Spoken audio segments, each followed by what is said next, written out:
Aprendizaje vinculado, podcast de opinión, noticias e investigación en neurociencias, gestión y políticas educativas.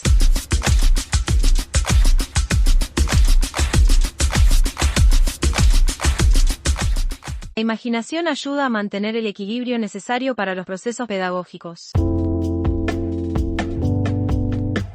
Si se desea desarrollar las capacidades del educando, sería absurdo y contraproducente recortar la riqueza de experiencias y las fuentes de conocimiento a un reducido número de actividades y de metodologías de aprendizaje centradas en la recepción. La educación, como cualquier forma de desarrollo, desde el biológico, cultural, social y psicológico hasta el económico, debe ser equilibrada porque, de lo contrario, pueden producirse trastornos que terminan en serias enfermedades.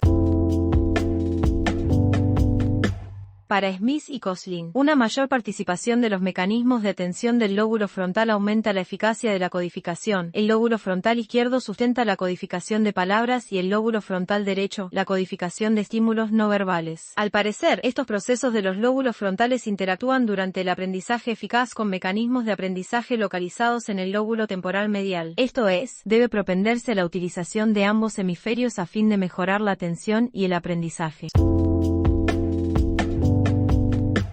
En los diseños curriculares algunas áreas del saber son consideradas más importantes que otras, por lo que tienen una carga horaria mayor. Subyace aquí, entonces, el concepto de disciplina formal, que encuentra su expresión más clara en el sistema de Herbart, enlazado con la idea de que cada materia enseñada tiene una concreta importancia en el desarrollo mental general del niño, y que diversas materias difieren en el valor que poseen para dicho desarrollo general.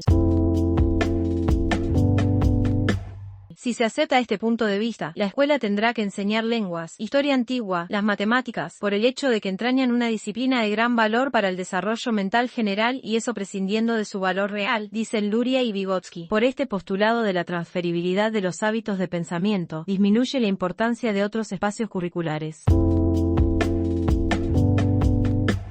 En este sentido, Robinson señala que se educa a los niños utilizando solamente algunas funciones mentales, en detrimento de otras. El hemisferio cerebral izquierdo es el encargado del razonamiento matemático y de las reglas del lenguaje, cuya importancia es innegable. No obstante, si se limita la educación a este tipo de actividades mentales y se refuerzan por mayor carga curricular, la plasticidad del cerebro comienza a limitarse, produciéndose las podas neuronales, que anulan interconexiones, que no necesariamente hacen más eficiente su funcionamiento.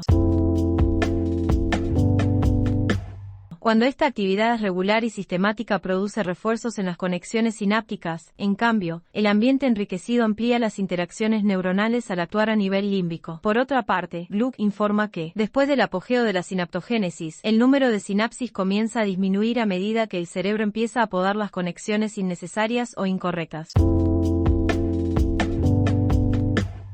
Justo como las neuronas, las sinapsis están sujetas a una especie de selección natural darwiniana. Las sinapsis que se usan con frecuencia, y que por ende se supone que son importantes para la función de la neurona, se fortalecen; las que se usan muy poco, y que por lo tanto se supone que son menos importantes, se debilitan y mueren. En los seres humanos se elimina hasta 42% de toda la sinapsis de la corteza durante la niñez y la adolescencia. En esa investigación, no se consideró que los niños y jóvenes fueron escolarizados, siendo la actividad principal de la mayoría de sus días, durante el mismo periodo en el que se producía la poda neuronal, sobre todo teniendo en cuenta que la forma de escolarización solo refuerza limitados caminos neuronales, los más utilizados, por lo que limita la posibilidad cerebral y mental de interconexionarse y funcionar mejor. Este proceder plantearía el riesgo de relegar el desarrollo de algunas capacidades mentales. Al reducir la educación a una técnica o destreza, produce una desconexión con el mundo del educando. Como consecuencia, no habría posibilidad de sustentar las sinapsis respectivas.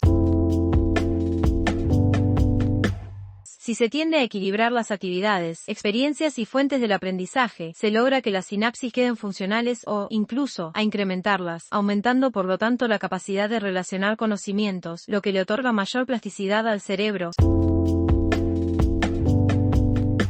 Imagínese el lector que alguien realizara una tarea única durante toda su vida. Por ejemplo, trabaja ajustando tuercas. Tras años de experiencia debe ser un experto en la tarea. ¿Seguirá siendo hábil con las ecuaciones estequiométricas, como cuando estaba en la secundaria, o con los pinceles, como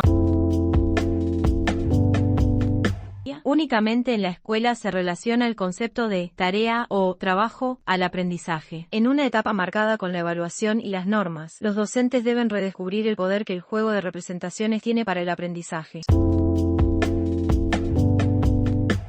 Cuando se poda una planta, esta tiene la capacidad de producir nuevos brotes tendientes a recuperar la estabilidad perdida. El cerebro tiene la capacidad de hacer lo mismo, generando nuevas sinapsis que reemplazan a las podadas. El agricultor poda para darle forma o para forzar a la planta a producir determinada cantidad o calidad, según lo que le conviene al productor, no a la planta. La educación puede equivaler a este tipo de podas.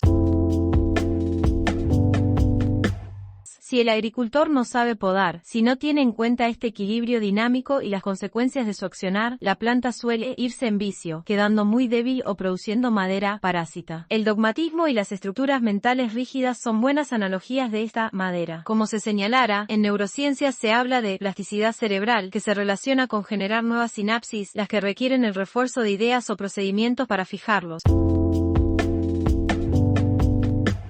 Sin embargo, el exceso de estos refuerzos produce las podas, la desconexión y o muerte, por lo que el balance entre estas dos actividades es fundamental. Es presumible que un primer paso para equilibrar la educación sea la asignación de tiempos similares al contenido teórico-intelectual, a las experiencias prácticas, a las físicas corporales y a las artístico-expresivas, resguardando una fracción para los propios intereses del educando. El estudiante trae consigo significancias propias, gustos y actividades que pueden ser materia prima para el docente, por lo que, si se le permite avanzar en sus intereses personales, sintiéndose comprendido y apoyado, comprenderá más fácilmente que los otros aspectos pueden tener relación directa con los mismos y así desarrollar más plenamente sus capacidades. Para Dewey, el debate entre la educación centrada en el programa y la centrada en el niño no es más que un dualismo pernicioso. No se trata de elegir entre lo que el currículum impone y lo que le agrada al educando, sino del equilibrio. Dado que es un menor en desarrollo, no puede quedar todo bajo su libre albedrío, debido a que, obviamente, no conoce aún el contenido por aprender, pero tampoco se lo puede formar de modo exclusivo según los designios de otros. Aprendizaje vinculado, podcast de opinión, noticias e investigación en neurociencias, gestión y políticas educativas. Si quieres saber más sobre este tema o algún otro relacionado, visita nuestra página aprendizajevinculado.net.